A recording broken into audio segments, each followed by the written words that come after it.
2 తెలుగు రాష్ట్రాలలో మీకు అద్భుతమైన ఫాలోవర్స్ ఉన్నారన్న వాక్యాన్ని ఖండితంగా చెప్తారని, ఖచ్చితంగా చెప్తారని, అందును బట్టి నేను దేవుని స్తుతిస్తున్నాం. మాట ఇక్కడ నేను ఇంటరప్ట్ చేస్తున్నందుకు క్షమించండి మూర్తిరాజు గారు. సార్, ఒకవేళ ఫాలోయర్స్ ఉంటే ఉండవచ్చు, కానీ ఆ ఫాలోయర్స్ నిజంగా ఫాలోయర్స్ అయితే వాళ్ళకి ఒక చిన్న సవినీయమైనటువంటి నా మనం ఏంటంటే, నా ఫాలోయర్స్కే you are not suppose to follow Prakash, you are suppose to follow Jesus Christ.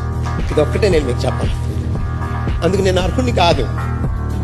ప్రభు ఒక్కడే అనుసరించడానికి, గురువుగా పూజించడానికి అర్హుడు.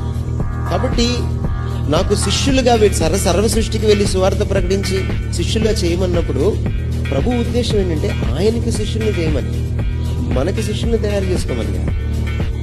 సో నేను నా ఫాలోయర్స్కే కాదు, మిగిలిన ఫాలోయర్స్ కూడా నేను చెప్పేది ఏంటంటే, దయచేసి మీరు మనుషుల్ని ఫాలో అవ్వకండి, ప్రభువుని మాత్రమే ఫాలో అవ్వండి.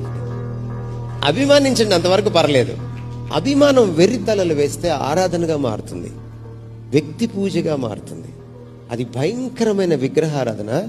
విగ్రహారాధనని దేవుడు వ్యభిచారంతో పోల్చాడు.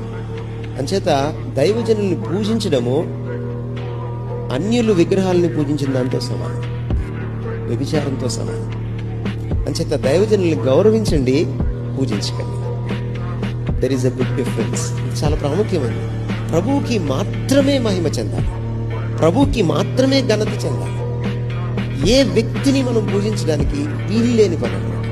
కాబట్టి నేను మీకు సవినీయంగా మనవి చేసింది ఏంటంటే, ముఖ్యంగా నేటి యువతరానికి ప్రభువుని ఆరాధించండి, దైవజనుల్ని గౌరవించండి, అంతే.